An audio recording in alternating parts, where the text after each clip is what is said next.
The U.S. economy added just 142,000 jobs in September, lowering the chance of an interest rate rise this year. The figure was far lower than the 205,000 increase forecast by economists. The number of jobs created in July and August were revised down by a combined 59,000. Wall Street opened sharply lower, with the Dow Jones and S&P 500 indexes both down about 1.3%. However, both indexes later recovered to be up about 0.5% and 0.6% respectively. The poor figures also resulted in a roller coaster ride for the FTSE 100, which ended the day up 0.9% at 6,129.9 points despite also turning negative in afternoon trading. The Labor Department numbers reinforced fears that the China-led global economic slowdown is hitting America's recovery, adding to doubt about whether the Federal Reserve will raise rates before 2016.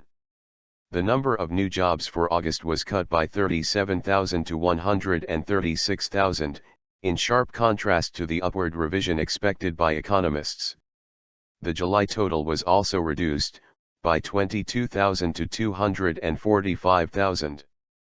Tom Porcelli, chief U.S. economist at RBC Capital Markets, described Friday's non-farm payrolls report as absolutely weak. So if you have a weak report here in combination with some of the other weakness that we are seeing across the globe, the odds of a rate rise get dinged for December, he said. Every aspect of the September jobs report was disappointing, said Michelle Girard, an economist at RBS Securities. She also believed that the Fed will be forced to stay on hold over the remainder of the year. The number of new jobs created in the U.S. has averaged 198,000 a month for 2014, below last year's average of 260,000. However, the unemployment rate held steady at 5.1%.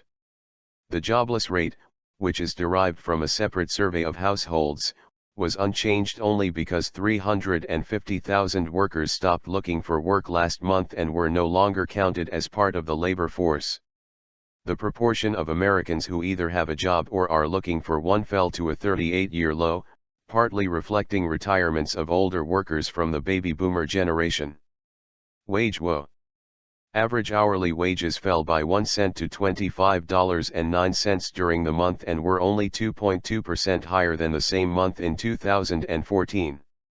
The data also knocked the dollar lower, with the pound rising 0.6% to $1.5238 after the numbers were released. Yields on government bonds also fell.